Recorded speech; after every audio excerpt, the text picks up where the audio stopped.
I'm your host, Rob Carbone. This is BD4. Barrett, some shake and bake, 10 for 3. That's alive in the crowd. Oh, hang on to the roof. Goodbye. Anthony for 3. That one goes down. Got to put 4 fingers up. When Torres comes to the plate. The ball.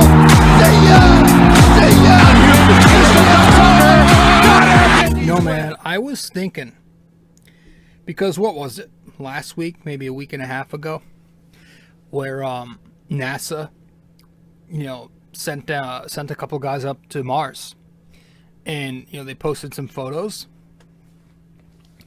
and it got me thinking, because I was thinking about that today, and by today I mean Saturday, March 13th. I was thinking about that today, and I was like, what would be a really fantastic idea?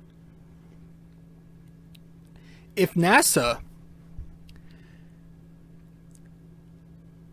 hired Elfrid Payton. Truly, I really think Elfrid Payton would make a phenomenal astronaut. I think he would. I think he's got the balls for it. I think he's a guy who would definitely could help explore the universe. I think NASA should hire Elfrid Payton and send him up there to explore the wonders of the universe. I really do. And I just think it'd be a fantastic fucking idea. I mean, this guy, he deserves it. After all that he's done, he deserves consideration for NASA to hire him and send him up to the moon, send him up to Mars, have him stay there for a while. From now until, let's say, midsummer. I really think that'd be a great idea. Just a consideration. Because, I'm just trying to be nice. I was thinking about that today. And I'm like, you know what? They should really think about hiring Elfrid Payton. I can't think of a better person. Maybe Gary Sanchez, but we'll have to wait and see what he does this year with the Yankees to, see if he has time to do that. But I think right now, where we are, I think Elfrid Payton will be the perfect guy to go up there. So I really think NASA should consider sending him up. Yeah, I really do. I mean, I'm not even being a dick. I think they should. I said that on YouTube earlier in a comment section, and the cupcakes at YouTube actually took it down. No profanity, nothing. No curse words, nothing bad. Not even no curse words. I didn't even use slang. Right? I said that they should send him to Mars, and they deleted it. They are so soft. YouTube deleted it, and they're probably gonna delete this freaking podcast because I just bashed them. God, how soft would that be? But I shit you not, they deleted those cupcakes at YouTube deleted my comment. Simply saying, send Elfrid Payton to Mars. That's all I said, and they deleted it. It was a reply to what MSG posted, if you follow MSG Network on YouTube, they post the post-game clips and stuff. So I said they should send him to Mars. Just trying to be a good, a thoughtful human being here and just, providing some insight as, he'd make a great astronaut. And they deleted my comment. Just trying to be helpful. Really, I really just was, I think he'd get some really good snapshots of Mars if he sent Elfrid up there. I think he'd do a fantastic job exploring. But hey, they didn't like it. You know who else I don't like? Who else I really just can't stand? I don't know if you guys follow Knicks Fan TV, but they're spectacular. They're a legitimate Knicks platform. They're unlike me. They actually have a following, and people go to them. But they're really fucking good. And obviously there's this whole thing lately with CP and Kellerman. And CP has never been a fan of big media, ESPN, and all that, and rightfully so. They just do a terrible job doing their homework. And we talked about the whole thing the other week, how they're so bad at covering things that aren't popular narrative, that they were talking about how the Knicks were playing well thanks to Austin Rivers while DSJ sits in the G League, which we know both of those things aren't true. DSJ wasn't even here when they said that. He was in Detroit and still is. And Rivers hasn't contributed since like the first month or two of the season. So just goes to show. But you know, there's this all, it was round 3 with excuse me, with CP and Kellerman yesterday, I think it was, maybe 2 nights ago. Well, no, it was yesterday afternoon, round 3. CP was on Kellerman's show, and you know, he bitched him around once again. I mean, it's just so funny, you know. I mean, the guy, there's this whole thing. Just Kellerman, it's Frank Isola now getting into it. It's some of the producers from Kellerman's show. This whole thing is just ridiculous. This guy's just up there being, you know, basically just a company bitch. That's what he is. He's an LA boy now, just a company bitch, a complete shill for ESPN. And just out there just blurting out narratives. And anytime CP would say something truthful or something that had to do with basketball, the play on the fucking court, here goes Kellerman bitching about something completely irrelevant or making something little big. You know, just constantly bringing up James Dolan. You know, mentioning the whole Patrick Ewing thing, you know, on top of the Spike Lee incident a couple years ago, last year, on top of the Charles Oakley incident a couple years ago. He brings up now the Patrick Ewing thing. Like, bitch, stop making unimportant matters bigger than what they are. Not to mention, the Knicks they were correct on both of these fronts. All 3 of them, if you want to say. You know, even the Oakley thing. You can make a case that the Knicks were right. But this whole thing, you don't have your card or whatever, you don't expect everybody to know who you are, you know. Should the Knicks security have a little better understanding of who, you know, they're working for and the history of the organization? Yeah, sure. But, like, dude, don't expect to be privileged just because who you are, and don't expect people to know. You know, you're a fan going into the game now. You're supposed to be treated like one. But that's besides the point, because every time CP would try to bring up the play on the court, the Knicks are playing well, was pretty much his point, was trying to say the Knicks deserve some more acknowledgement of how solid they're playing this season. And here goes Kellerman just bringing up irrelevant matters. James Dolan, just following that exhausted, tired excuse of James Dolan, which I'm so tired of it.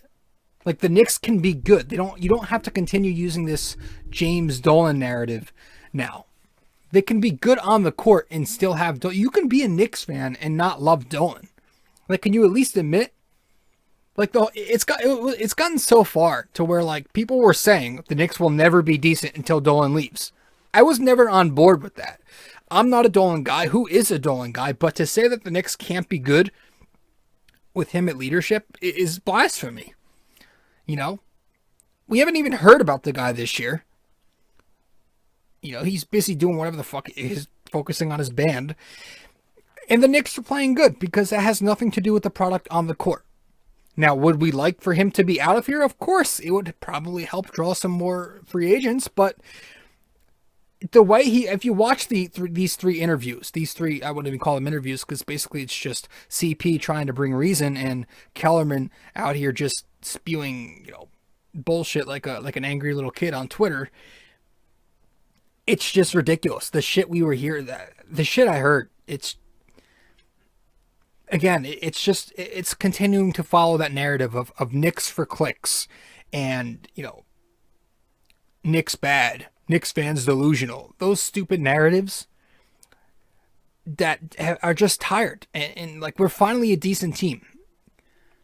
And all CP was trying to say is the Knicks are playing well. They should earn some acknowledgement. And, you know, he wouldn't even give them that. And this LA boy, this Kellerman shill, is just bringing up how it's crazy. Because to me, it's like this guy, from what it sounds like, listening to these things and watching them, it sounds like he's making it seem like being a loyal fan is bad and being a bandwagon fan is good. Like, when has that been the thing? When has that been the case? Bandwagon, the thing with being a bandwagon fan, a front runner, whatever you want to call it, used to be a subtle thing. You didn't want people to know. But here's Kellerman pretty much blatantly saying out loud is, I've hopped to LA because I don't want to be a Knicks fan because James Dolan bad. Basically admitting he's a bandwagon and being proud of it. I mean, when has that been respectable? Why should people respect you? And of course, he has the platform. He has the producers behind him and everything to make it seem like he has the upper hand. But if you watch these things, CP was just running circles around. He was just destroying them. It just got me so worked up. It's like, because it's one of those things you follow and you're like, this right here is why I blah, blah, blah. And that was it. That right there is why I do not watch ESPN. I do not watch or follow big media outlets. And the platforms that I do go to get my Knicks information and Yankees information are podcasts, are blogs, and other platforms fan-made. Not journalists on TV just looking for ratings and views and clicks and shkadol. So I just fucking watched it, and I just continue to be fed up. But it's like, if you want the true definition of who a Knicks fan is, you got to go follow CP on Knicks Fan TV and listen to them, because I listen to them every single time the Knicks play. They do their post game live stream. CP, J. Ellis, and Ashley, and they do a wonderful fucking job. I called in one time last year in 2019. But they've gotten so big since that every time I've tried calling in since, I haven't been able to get through because they have so many people who call in now. They have such a big following, and this guy is the face of the fan base, and he's spectacular. And I just wanted to say I was so happy that he's really speaking for all of us, and we're so fortunate that he's so big that he was able to go on a big time platform like that and pretty much expose Kellerman, ESPN, Isola, and all those shills on ESPN in the big markets. So that was awesome, but at the same time infuriating. But yeah, I was listening to a show tonight actually, and just cracking up because they were talking about that, but they were also just talking about, they were moving on and talking about the Nets, how they're up next. And Ashley brought up a great she made up an over under. I think she put 850 out of the 1,000 fans in attendance at Barclays on Monday night will be Knicks fans. And honestly, what's that, like 80-20, 85-15? That's not even far off. That's probably pretty close to the truth.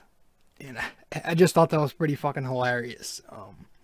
Because she was also saying, she said the only Nets fans, and I'm paraphrasing, but the only Nets fans she knows, and I say this shit all the time, the only Nets fans she knows are those Gen Z TikTokers who, have those since 2018 labels on their Twitter accounts. It's just so fucking true, dude. You don't see Nets fans. The only Nets fans you see are those 17-year-olds who follow the KD, Kyrie, James Harden, shtick. Just because they have a super team.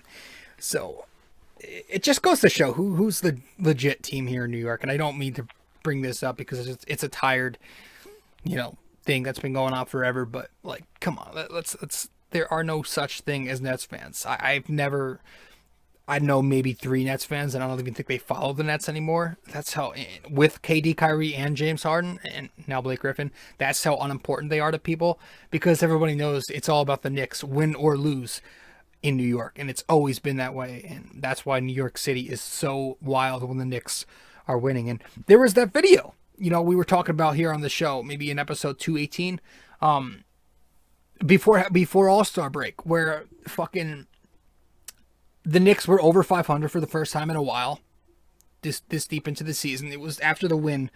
It was after that 3-game win streak. And they had Knicks fans going wild in the streets outside MSG. Right outside MSG. And it was like on 33rd and 8th. And just shit like that. Just simply hitting 500 was getting New Yorkers they were just throwing a party out on 33rd and 8th. And shit like that. It just goes to shit. You don't see Nets fans doing that now. Nets fans can't even fill their stadium, and they have limited capacity. You see Knicks fans doing that when they're 500. It's like, it just goes to show, this is all about New York here. Nobody gives a damn about those irrelevant, despite the 3-4 superstars on that roster organization. But, here I am talking about them, so I probably don't want to go on too long about them. But I just thought that was hilarious. She said what I've been thinking. Ashley said, only Nets fans you see are those Gen Z TikTokers just hopping on the bandwagon. Those beta bitches. That's what I call them. All right, but the Knicks are playing good, and we want to talk Knicks. We don't want to talk the New Jersey Nets because who cares? So let's get to it. Let's get to the Knicks in a bit. We're going to head to our first break in a couple of minutes, but the good thing is we're speaking of New York and everything, we're getting the Yankees pretty soon, day by day. We're getting closer and closer. So that's going to be fun. We're going to start covering them once they begin their regular season. We do occasionally write about their spring training games in the blog. Today I wasn't able to catch the full game because it was obviously overlapping with the Knicks, 1 o'clock and 2 o'clock, but the games I'll catch, I will be able to, I'll write about in the blog. And, but don't worry, as soon as the regular season begins, I will be all Yankees and all Knicks, because there's always that little overlap there at the end of the basketball season. So, the Yankees played today and they took another victory this spring. I think they have 4 or 5 wins, maybe 6. They might have like 5 or 6 wins, but 7 maybe, I don't know. It's been hard to follow, but yeah, they've been winning, and the games that they do play, they're on yes. And I have to listen to Rucco and Cone, who just listen. I'm sure they're cool guys, and it's difficult to listen to them, man. They're so, and maybe it's just a Yankees thing, but maybe it's with every home team. But they're so like up the Yankees' ass. Everything's good. Nothing's wrong. We're all fine and dandy. It's Gary Sanchez primed to have a bounce back. Giancarlo's going to have a great year. Judge is going to be fantastic. Like, who isn't? Like, there's always going to be one guy who struggles. But it's like they think everybody's going to be so spectacular. I just can't sometimes with those two. It's that duo right there that kills me. I can deal with one of them. I can live with one, but them together, oh man, it's brutal. It's brutal. So I a lot of times I'll mute it and just, again, I'm sure you guys are awesome. I'm sure they're really cool, and I'm sure they know a lot more than I do, obviously. But just it goes through me. The overly optimistic takes, just the overly enthusiastic personas they bring, and they're so analytically driven. Sometimes it's just hard to listen to. Whatever. Anyways, let's get to break, and we'll get started. We'll get it all started up once we get back. I am your host, RJ Carbone. Welcome to episode 221 of the podcast BD4, where there's no better way to get your Yankees and Knicks analysis than by tuning into this podcast right here, right now. Guys, thank you so much for tuning in. Yes, I'm your host, RJ Carbone, and I want to say thank you for tuning into the podcast. But if this is your first time listening or watching the podcast, thank you for that. But subscribe to us. You can subscribe to this podcast on YouTube if you're listening to it on YouTube. And you can also subscribe to it on, all the different podcast feeds, right? Wherever you get your podcast, iTunes, also known as Apple Podcasts, Spotify, Anchor, SoundCloud, and many more platforms. Just go to my link tree. It will take you to all those different links and stuff. So go to linktr.ee/RJ Carbone. That will take you to my link tree, which has the podcast, which has the Knicks blog, the Yankees blog, and all 3 of my social media outlets, Facebook, Twitter, and Instagram. So go to my link tree, and that's going to take us right into break. We'll be right back.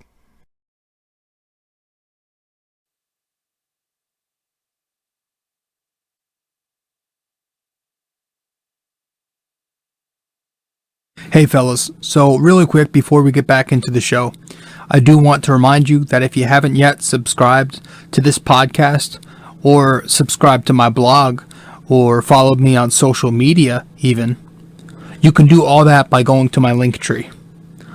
Just go to linktr.ee/RJ Carbone. That is linktr.ee/RJ Carbone. Guys, thanks so much. Let's get back to the show. All right, so I obviously don't want to go too much into the Bucks game, which there's not much to talk about. The Knicks got the shit beat out of them. It was humiliating. It was horrendous. It was pretty unacceptable for the first game at a break, but we gave them a break because it was the first game of the second half after a 7-day layoff. So, they lose 101-134 in Milwaukee. Obviously, you expected the Bucks to be hungry for revenge after the Knicks put a beat down on them way earlier in the season.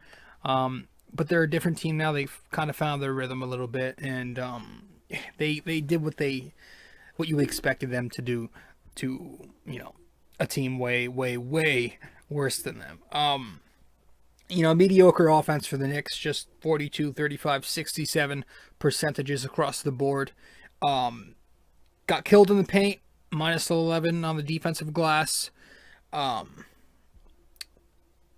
They were down 20 points in the paint. I think Milwaukee had 52 to our 32.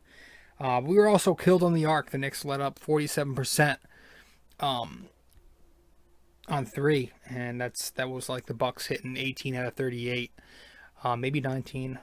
Don't know if the math checks out there, but you get the point. They killed us from inside the arc, outside the arc, inside the restricted area. In transition, they were destroying us on the fast break, 19-1. And obviously led by Giannis with a 24-point triple-double. Just taking advantage of whatever the Knicks did and didn't do. Right, whenever the Knicks doubled Giannis, he would kick it to the perimeter. Finding Brook Lopez, who was 2 for 6 from 3. Finding DiVincenzo, who hit a 3.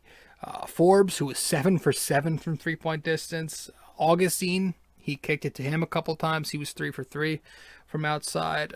And when Giannis wasn't getting doubled, he'd obviously attack the paint and throw down a fucking slam on the Knicks' face. So 24-point triple-double for him. And on the flip side, the Bucks did a really good job neutralizing us by taking Julius Randle out of the game.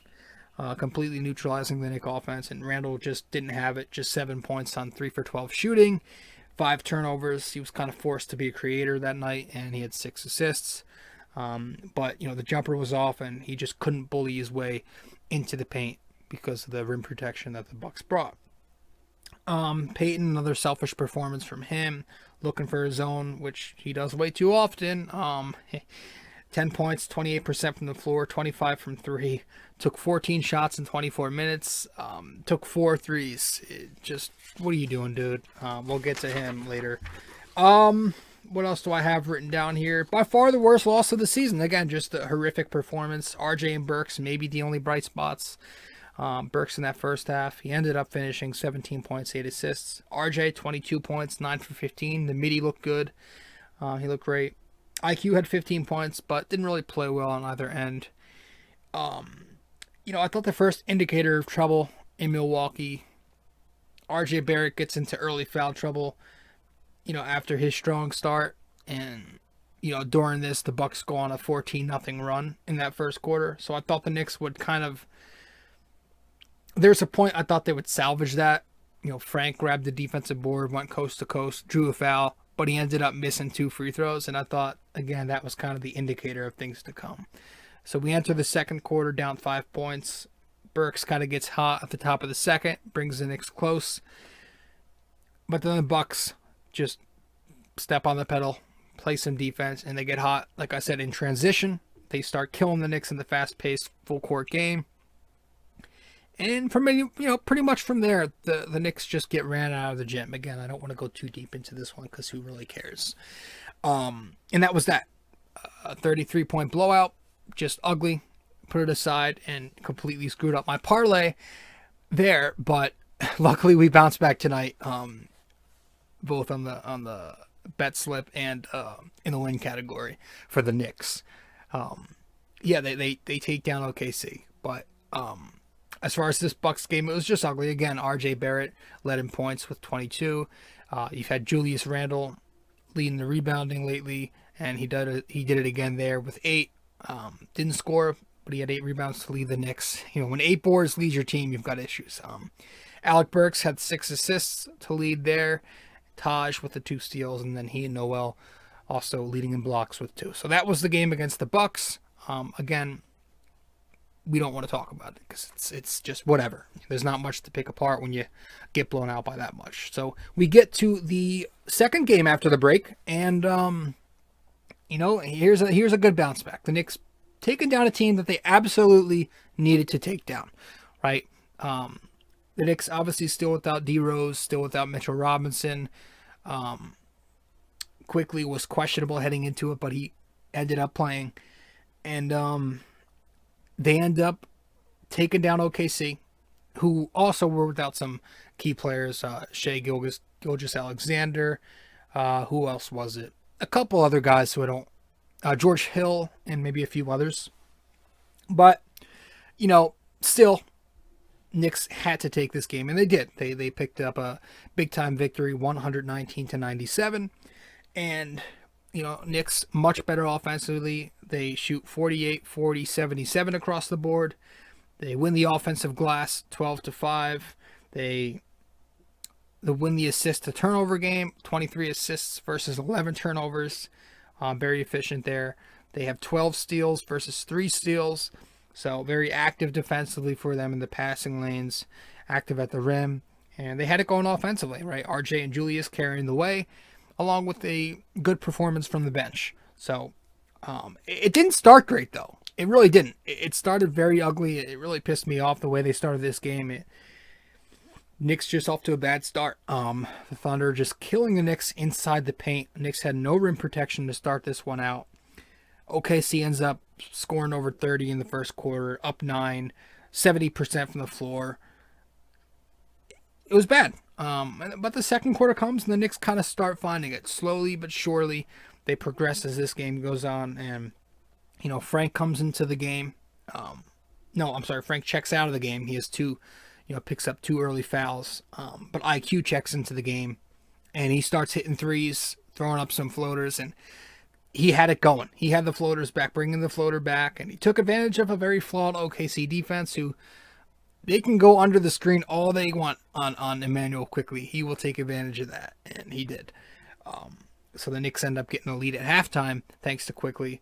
He had 12 points in 12 minutes there in that second. They second half comes and they pretty much start to put this one away. Although the Thunder kind of flirting with some fake comebacks here and there, the Knicks did have control. You had RJ Barrett continuing to play well. Randle, who got really hot in the second half. IQ continuing his game. RJ had that 9-0 run, towards the top of the third quarter. I just see Embiid. It's official. He's out for at least 2 weeks. No structural damage, they said in the MRI, but he's going to be reevaluated in 2 weeks. So Knicks get a break there. They play Philly this week. That sounded like a dick thing to say, didn't it? Yeah, I feel like a dick. I didn't mean it that way. But, blah, blah, blah. Where was I? RJ. Yeah, 9-0 run by himself only at the top of that third quarter. IQ gets hot with him. Julius in that fourth just getting buckets. I think he scored 13 of his 26 in the fourth quarter. Knicks eventually make it a blowout in that fourth, despite those, pesky Thunder. They had a shit lineup out there. But, it was a bunch of young kids who actually have some promise, though. I shouldn't say shit, because the kid Dort, if that's how you pronounce his name, is good. What's the kid with the long last name? Povu, we'll call him. He was in this upcoming draft that a lot of people, or he was in this previous draft that a lot of people were saying is an up-and-coming quality player. So they had a bunch of their guys for them, a bunch of young kids. But the Knicks did take advantage and they pulled out the victory. RJ just Tell you, man, RJ Barrett, day by day, he keeps playing so well, and I want to get to him first. So we're gonna head to our break. Quick plug, and we'll get back because I want to talk about RJ some.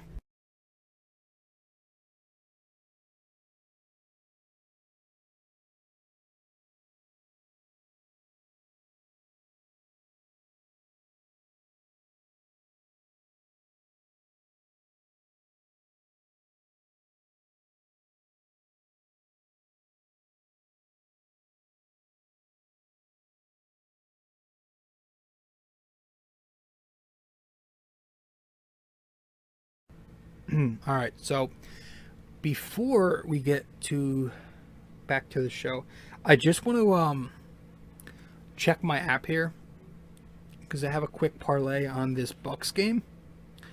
I've got the Giannis 3.5 assists already. I've got the DiVincenzo 1 3-pointer. I just need to see if I can hit the Giannis 20 points and 8 rebounds. I also got the Bucks covering 5.5 and the over on 215. I need to see where we are there. It's the midway through the third quarter. Okay. Giannis has 22. We can cross that out. He's got 7 boards, so he needs 1 more there. That's going to be good. That's going to be good. The Bucks, man, I expected them to be blowing this team out. So the only thing I'm worried about is that minus 5.5 spread in the Bucks' favor here. I think they can hit the over there on 214.5. Damn. They're losing by 3 points right now.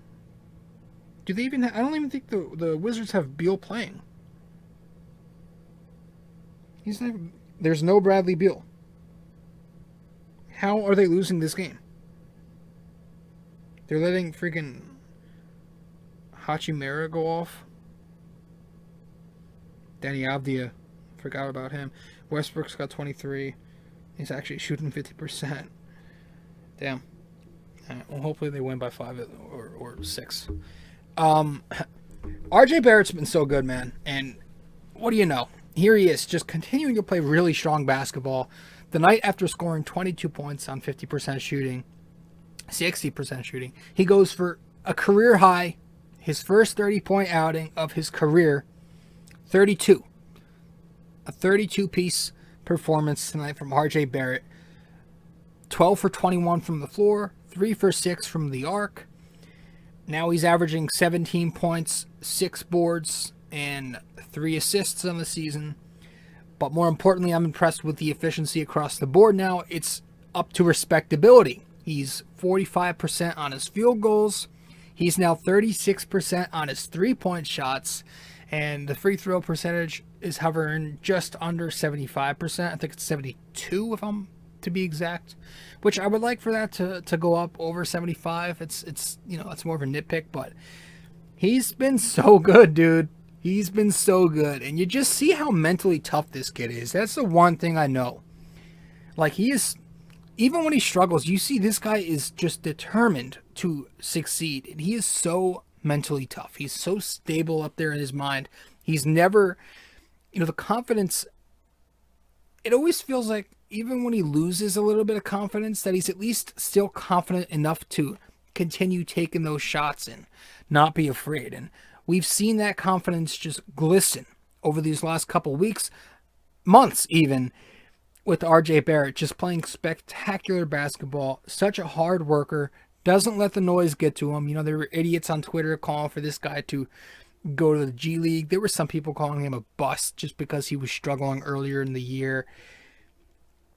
He doesn't let any of that get to him. He continues to go out there every day. He's played in every single game, knock on wood, for big minutes too, knock on wood, for this Knicks team. So you got to give him his credit. It's just a 20-year-old, so durable and so consistent. That's the one thing, man. He's been so consistent. People are talking about how he's had his ups and downs. He really hasn't. He's really been pretty fairly consistent for this Knicks team. When you look at the numbers across the game log, he's consistently shooting well from the floor. He's consistently scoring you 15 to 20 points. I have to say, I think he's been pretty consistent. I think that's been the one biggest jump, is his consistency as a scorer has been really impressive. And a lot of that has to do with improving the versatility of his offensive game, right? He is utilize. He's so good at just taking advantage of whatever set the Knicks run. Like, he utilizes those screens so successfully. He's so patient with them, and he'll navigate around those screens that we set with our bigs, and just does a great job of changing the pace of his game and playing fast or slow when he needs to. And that's how he gets to the hoop, right? He uses that elusiveness, that strength, that bully ball, to get to the rim and finish. And his finishing ability is also growing. He's got such a nice touch around the rim. Earlier today I saw him finish with his offhand. He's had a couple of nice finishes with his offhand recently. Excuse me, but the body control when he's going up there to finish has improved. So many things you can really just contribute to RJ's success this year. It's been finishing at the rim, but obviously lately it's been the shooting. The 3-point shooting, not only that, but the mid-range shooting has even been great. We've seen a lot of pull-up mid-range lately. He's just pulling up with ease, going right into it so naturally in the mid-range. That's becoming a bread and butter for him. And of course, the three ball, right? He's so comfortable on those catch and shoot threes. And I was reading an article today. It's not even just in the corner. A lot of them have been in the corner, but it was an article I was reading. I think it was Posting and Toasting, where they put up an art, like a graphic, like a spray chart over the last 20 games, was it? Don't quote me there, but I'm pretty sure it's like the last 20 games, RJ's spray chart. And they were showing his 3-point shots, and not all of them were below the break. There were quite a few above the break. And I think the only spot where he really wasn't connecting was like the top of the key, those threes. And that's he doesn't operate there anyway, and that's nobody really thrives there a ton. So he's really been consistent from three off that catch, not just in the corner, but above the break, near the elbow too.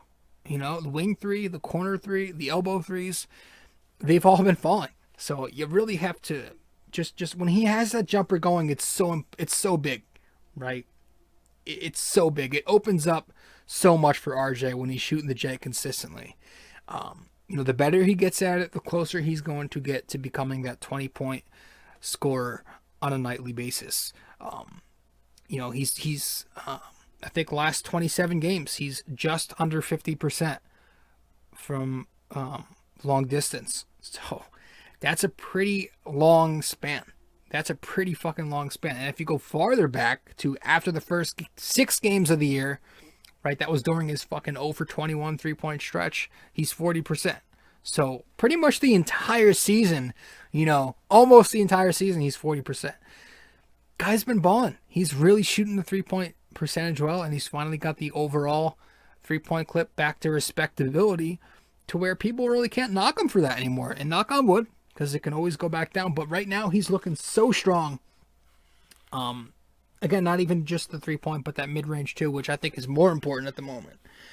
Finding another move to go to when the 3-ball isn't falling is having the ability to shoot the mid-range. So, those rebounds aren't always long rebounds when he does miss. So he's been so strong, man, and it's the defense has shown some improvements. I still don't love how a lot of the times he'll be a little too far off his man, and he'll need to come out more. And the off-ball defense is something I think needs improvement, but on the ball he's shown a lot of improvements. He's shown a big jump there.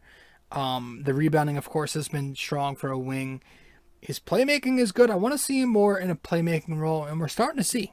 To be honest, to credit Thibodeau, we're starting to see some more point RJ out there, and he's thriving with it. Right when he gets ball time, but also just space to operate, and part of that comes with not having Peyton on the floor.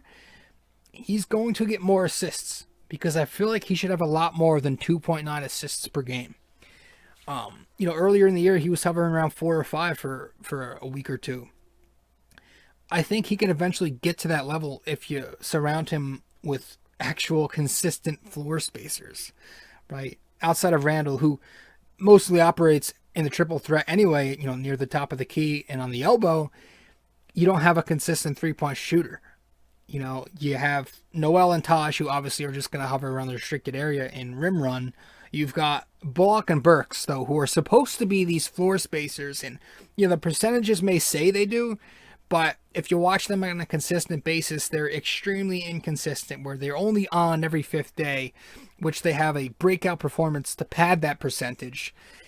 And it's like you got to pair you got to pair RJ more with RJ. I'm sorry, more with IQ and Julius like you did today.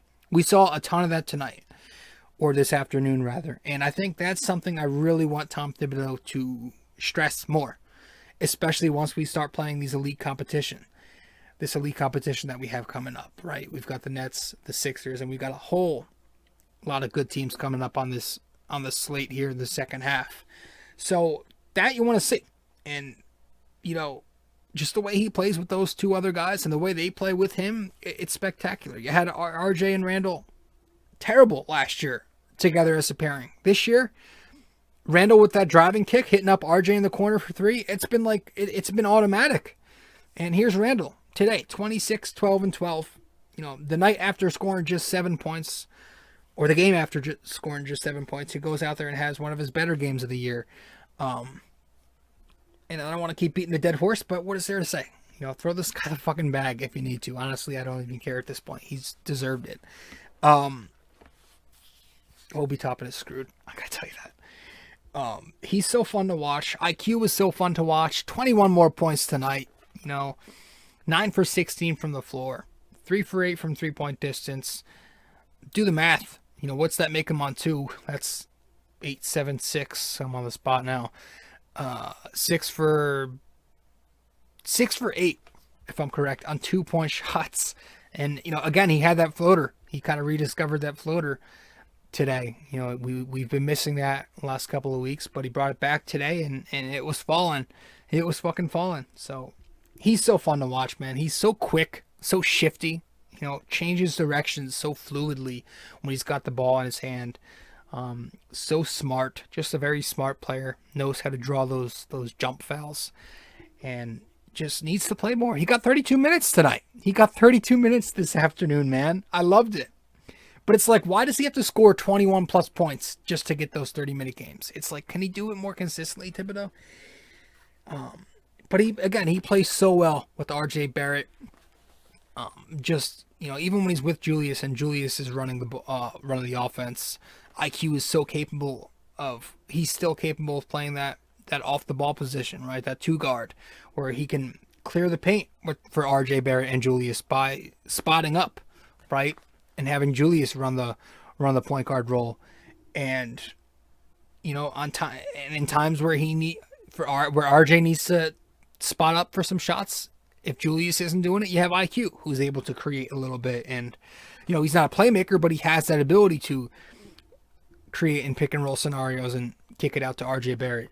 So, again, his ability to draw defenses out of the paint and open up spacing opportunities here for the Knicks is so tremendous. And it just goes back to what we keep saying, right? That those two together are so much better than when you pair him with Elfrid, right? There was that moment tonight where I just loved. I fucking loved it. It was early in the third quarter maybe. There was that quick steal where Quickley stole it so fast the camera didn't even catch it. But it panned to Quickley getting the steal, and he kicks it to RJ in transition. RJ finishes at the rim. It was just beautiful. And like minutes after that, you have RJ Barrett driving and kicking it to Quickley for 3, and Quickley knocks it down.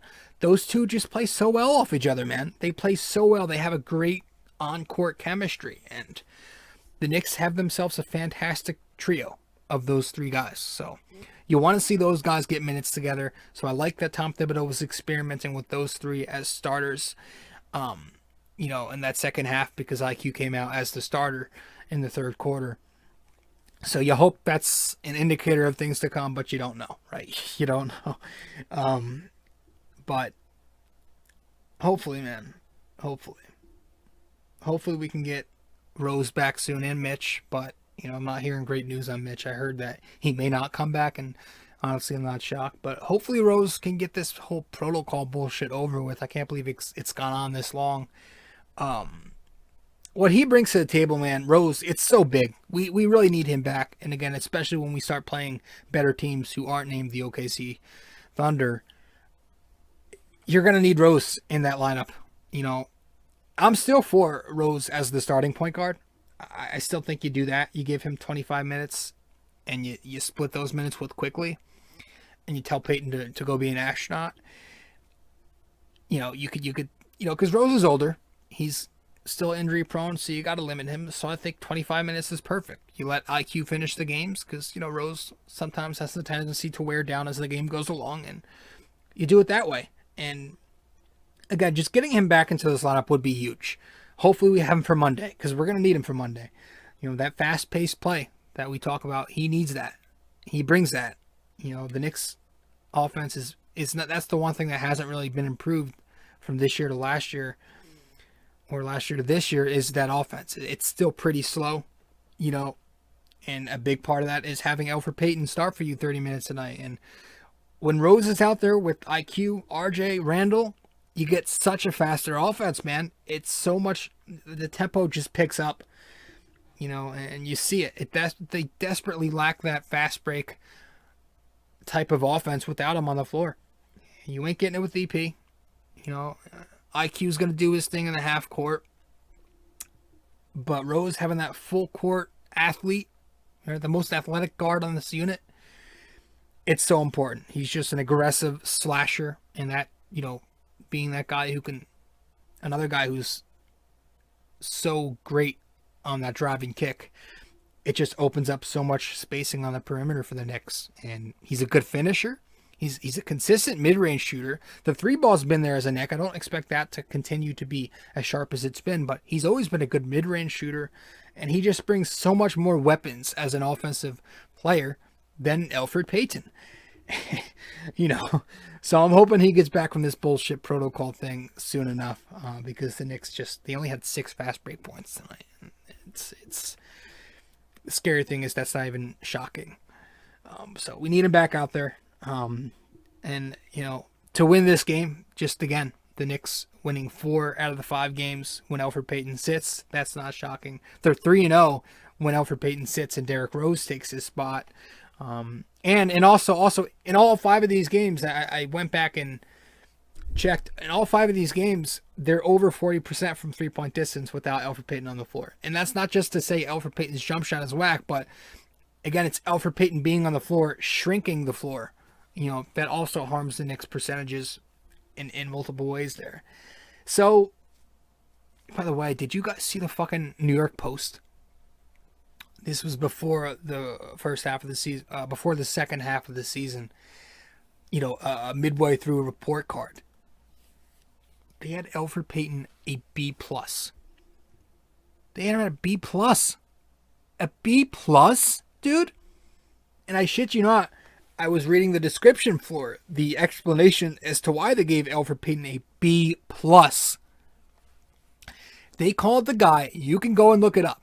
I have it screenshotted too, so in case they end up deleting that article and firing whoever the fuck wrote that, published that, which I wouldn't be surprised if they did, because Jesus, that was bad.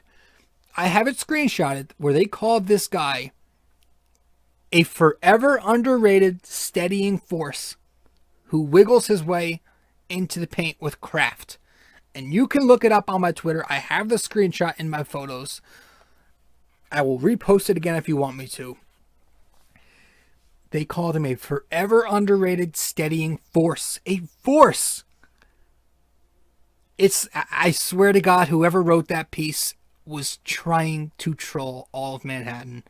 I shit you not. I know that was a troll job. I know that was a troll job because there is no way anybody could ration with me and give him more than a C. I gave him a D+ in my rating, in my report card at the half. I won't go higher than C. I really won't give you any more leeway than that. And even that's stretching it. They gave the guy a fucking B+. A fucking B+. What are you watching? Do you watch? Are you just like ESPN? Do you watch?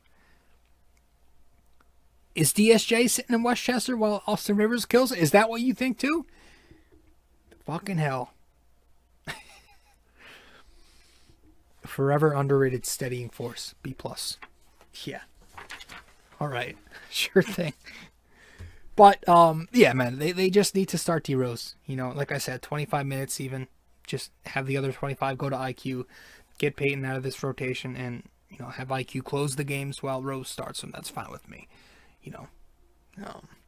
Other than that, I've got no complaints. Just the rotations, right? It's, you know, eventually we're going to have to make some adjustments here. It's not just Elfrid Payton. It's Reggie Bullock. Just more times than not, just being unproductive. Is it unproductive or is it non-productive? I think it's not being productive, we'll just say. And Alec Burks, very inconsistent too. He's better than Bullock, but he's still pretty up and down. Just, you know, I would like those, you know, we're going to have to shake up this starting lineup. You know, whether that mean IQ plays along RJ and Randle, and you take out Bullock and Payton, or Derrick Rose in that spot. Just anything to get Payton out of there and to give Bullock less minutes at least, you know. And it's like some of these kids who doesn't play, there are so many windows. It's not even about playing them at the top of the game. Even at the end of games, like there are these opportunities where the Knicks are blowing teams out or the Knicks are getting blown out towards the end of the game, like the final 6-7 minutes where there's no chance the opposing team is coming back. And we still have Randle, RJ, Derrick Rose out there a lot of the time playing useless minutes. And it's like, why can't we use those minutes to see what we have in Kevin Knox, in Obi Toppin, and Frank Ntilikina? You know, save the mileage on your top guns when you know this game's in the bag.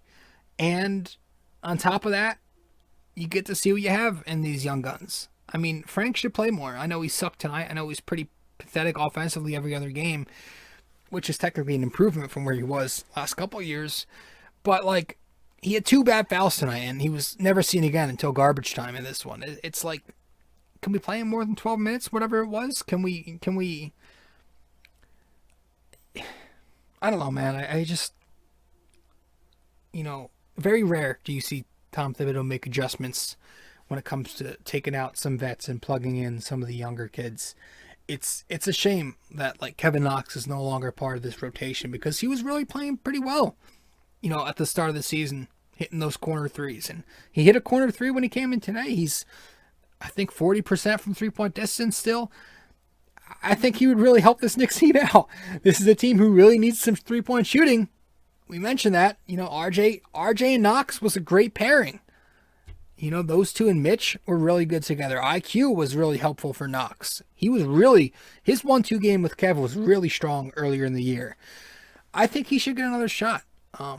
Obi Toppin continues to not play, but when he plays, he's really hard to watch. But I still think he should, I don't know, that's a little bit tougher because, I don't know, I still think we should see more 4-5 with Toppin and Randle, even, you know. I know Noel's been good.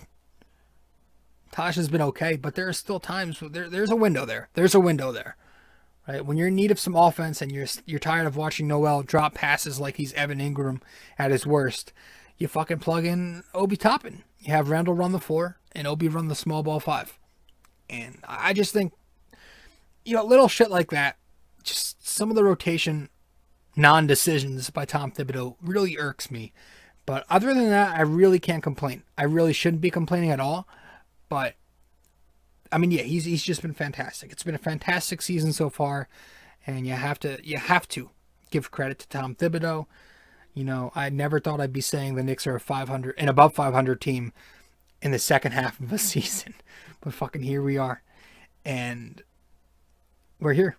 You know, and I don't want to bring this up because I'm a big fan. I'm a big believer, rather, in like coincidence, not coincidence, in what do you call it?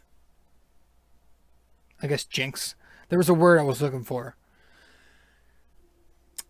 What do you call it? Superstition. I'm a big believer in that. Knock on wood. See, but like, even if we don't make the playoffs, and God, I hope I don't have to. I hope we do. I hope we can find a way in. But say worst case scenario, we miss the playoffs. I still think we can. I still think there's a shot we finish the season as long as we keep playing hard. on a positive note, I still think, I just hope that by the end of the year, playoffs or not, we can look at it and see massive improvement, right? Maybe we do get in, though. Maybe we find a way to, grind through this brutal schedule. I think it's the fourth toughest schedule in the second half via Basketball Reference. If we can figure out a way to miraculously pull this off and sneak in with the number 10 seed, which I think is best case scenario, 9 or 10 for us, that's a hell of a fucking job, man. They would have earned it. Anything from there on out is a bonus.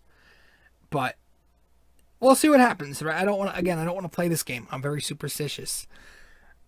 So let's hope we can do that. Let's hope we can keep pushing through here and see what happens. It's one day at a time, guys. It's one day at a fucking time. But right now, man, I am so proud of this Knicks team, and Tom Thibodeau, man, I am so proud of him. And it only makes you think, what would have happened with the Knicks if it was Thibodeau, a couple years ago and not David Fizdale? Would they be a lot farther in this process had he been hired 2 years ago? I can't talk, but I don't want to play that game. It's just gonna make me depressed when I shouldn't be, because we're in a good spot. So, second game back from break, it all goes well. The Knicks take down the OKC Thunder, and they end up splitting here these first two games out of the break. But a good bounce back this afternoon.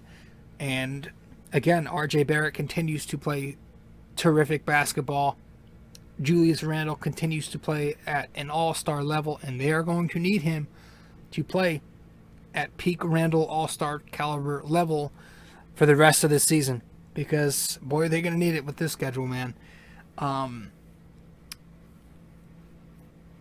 IQ continues to play good basketball, man. The guy is so fun to watch. And again, hopefully when we get D Rose back and when Tom Thibodeau sees the competition that we have on this schedule, he does the smart thing and tells Elfrid Payton to fill out an application for NASA.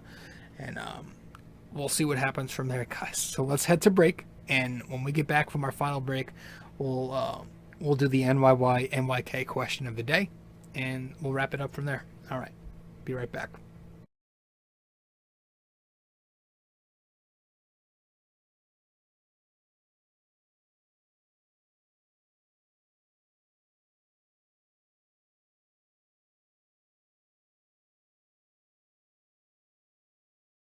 Hey fellas, so really quick before we get back into the show, I do want to remind you that if you haven't yet subscribed to this podcast, or subscribed to my blog, or followed me on social media even, you can do all that by going to my link tree. Just go to linktr.ee/RJ Carbone. That is linktr.ee/RJ Carbone. Guys, thanks so much. Let's get back to the show. All right, so last time out, our NYY NYK question of the day for episode 220, Yankees question. How many teams did Billy Martin go on to play for after his New York Yankees stint? Okay, so he started his career with the Yankees, and he played for them for, I want to say, 6 years. But the rest of his career, how many teams did he play for? After leaving the Yankees, was it 57 maybe? Maybe a bit earlier. How many teams did he go on to play for? All right. So that was our question for episode 220. The answer to that question, it was 6 teams. He played for 6 teams after leaving the Yankees. That's a lot of teams, because I think he didn't even play more than 6 years. Yeah, he bounced around after that. But Billy Martin played for 6 teams outside of his Yankees career. I think, if I'm correct, it was 3 National League teams and 3 American League. Don't quote me on that. But that was the answer to 226. Excuse me. But our NYYMIK question of the day for this episode 221 is, So we obviously saw Julius Randle record his second triple-double of the season. But who was the last Knick to record at least 2 triple-doubles in the season? And when was that? So it's a two-part question. Who was the last Knick to record at least 2 triple-doubles in a season, and when? If you want a hint, I'll give you a hint. Breen said it earlier on the telecast today. As soon as Randle hit the triple-double mark in the second half, Breen mentioned who it was and when it was. All right, so one last time, our NYK question of the day for episode 221, brought to you by Anchor. Best way to make a podcast, download the Anchor app or go to anchor.fm to get started. The last Knick to record a triple-double and when? All right. I'm sorry. The last Knick to record at least 2 triple-doubles in a season and when? All right. So outside of Randle, obviously, who did so today. So that was that's our NYK question of the day for 221. Guys, thank you so much. That's all we've got for this episode. This is RJ Carbone, and you are listening to BD4 episode 221 of the podcast. If you want to download the podcast, be sure to do that. If you want to subscribe to the podcast, do that right now on YouTube or on the plenty other podcast platforms where you can listen to us. In order to subscribe to the pod, subscribe to my blog, and follow me on social media even, just go to my link tree. It'll take you to all those links. So go to my link tree. That is linktr.ee/RJ Carbone. linktr.ee/RJ Carbone. Guys, thank you so much. And I will see you. I think we have a back-to-back coming up. So I will see you on Tuesday night or Wednesday morning. That'll be when I release the episode. So I'll see you in 222 on Wednesday morning if all continues to go as planned. So we've got the Nets on Monday and then the Sixers on Tuesday. So if you just listen to the podcast, I will see you on Wednesday morning. But if you follow along with the blog, I will see you tomorrow morning. Or as you're listening to this, it's probably tomorrow morning. So as you are listening to this, it should be Sunday, March 14th. So you've probably read the blog if you're a follower of the blog, and you're probably listening to this podcast right now. So thank you for doing that. Thank you for reading and listening. Guys, I appreciate every bit of it, and I'm going to sign out on that. Thank you guys so much. Once again, I am your host, RJ Carbone, with episode 221 of the podcast, BD4, and I'll see you next time. Ciao.